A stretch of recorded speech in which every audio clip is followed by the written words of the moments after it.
Hello, welcome to Shadow TV Productions, and today I'm going to be breaking down the card for Glory 86, from the main event all the way to the early prelims. Let's get it underway.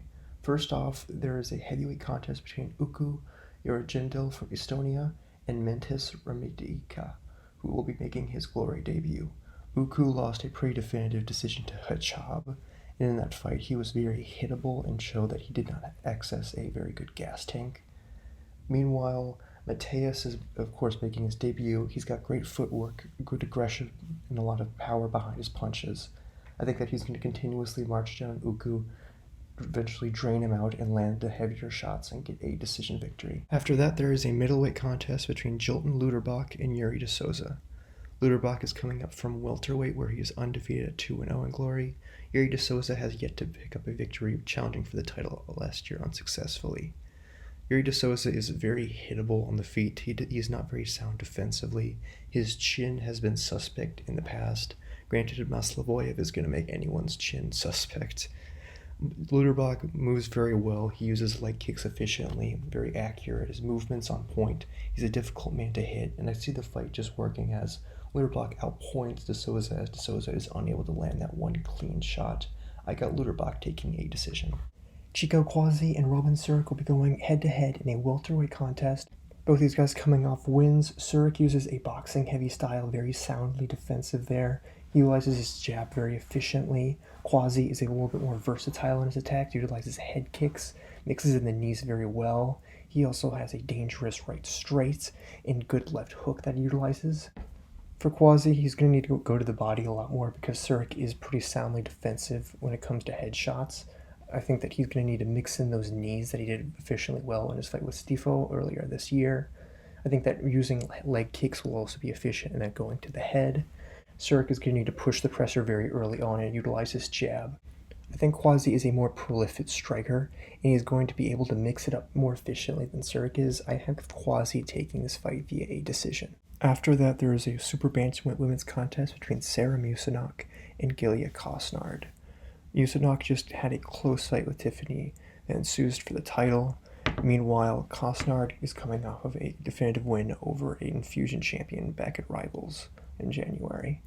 It's going to be a close fight here. Kosnard utilizes a lot of leg kicks. She has a different style of kickboxing, very fluid and loose. I don't think she moves her head a lot, and that's going to be very problematic.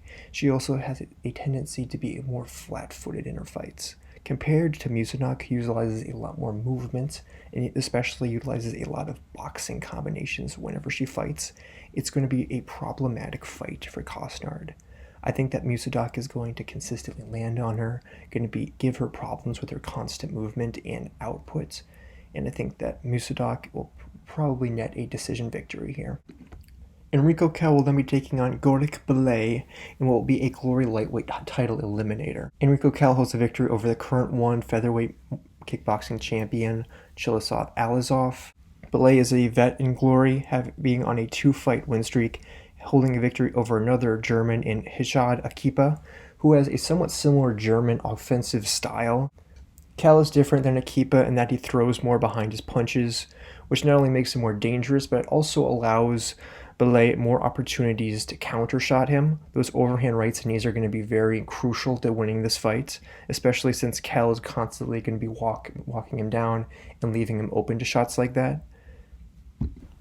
Cal's style works very well against people like Alizov, who require a lot of space to work, but when it comes to fighting power punchers like David Skiria or technical strikers like a Tafun Ozkin, that's when it really does hurt him.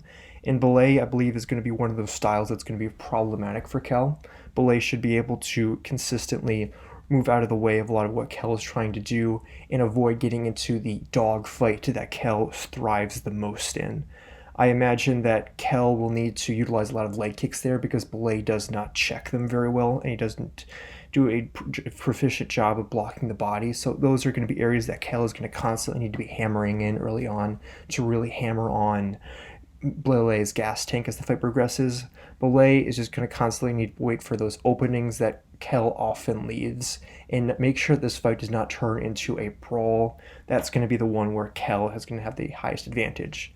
As for who I believe is going to win this fight, I think that Belay is probably going to win this on points. I don't imagine he'll finish Kell. Kell is a very tough fighter. The constant aggression is going to hurt him in the end. I have Belay taking a decision.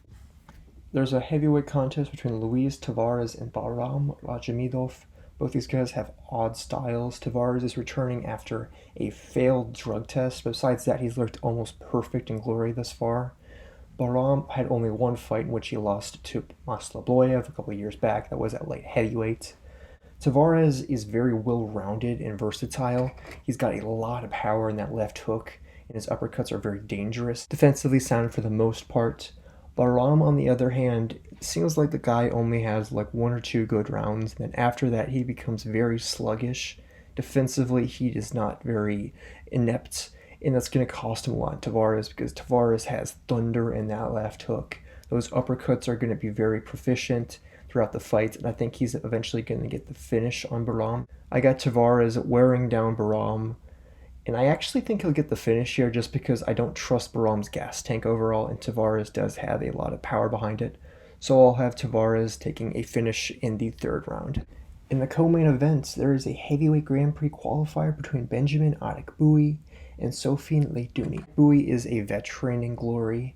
He is coming off of a no contest that was a first round knockout loss to Jamal Ben Sadiq, but Jamal Ben Sadiq got tested positive for performance-enhancing substances. He is older, being 38 years old, but he hasn't looked in peak form for a while. Sofiane Ladouni looked pretty sufficient against Hichab, looking good on the back foot. He does have some decent power, but he does show a lot of good output in his fights.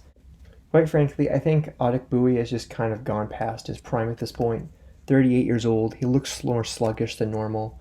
Ladouni is a lot younger, more proficient on the feet, defensively pretty sound. He's going to be able to defend against most of the shots that Ladouni can throw, and he's going to outland him with more quality and quantity.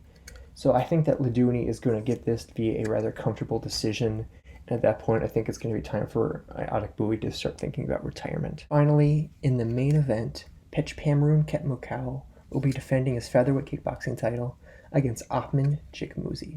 Petpanomrung is coming off of his loss against Bastadi at lightweight.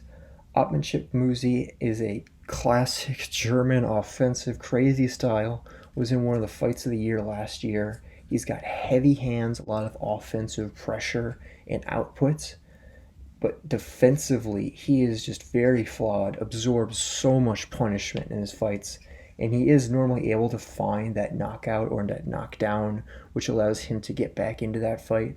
But when you're fighting Petpanomrung, who is one of the most defensively sound fighters on the planet, it's going to be very tough for him. He's going to want to keep a high output that is going to be efficient to beating a Thai fighter like Petpanomrung to try and offset the beat that Petpanomrung often asserts upon his opponents. But I just don't like how hittable he is. I think that Petpanomrung is going to be a difficult guy to track down. Ahmad's going to have to do what he can to cut off those angles and try and counter the normal body kicks that Petpanomrung goes to. Normally maybe try to use leg kicks to slow him down a little bit. But in the end, I just think that Petpanomrung is too veteran. He's too sound defensively for what Ahmad is going to be able to do on the feet. And he's going to just outpoint Ahmad to get a comfortable decision victory here. So I'll have Petpanomrung taking a decision. And with that, guys, that is my predictions video for Glory 86. Thank you all for watching. I hope you enjoyed. If you did, please leave a like and consider subscribing. Comment your own predictions down below. I'm Shire Productions, and I'll see you next time.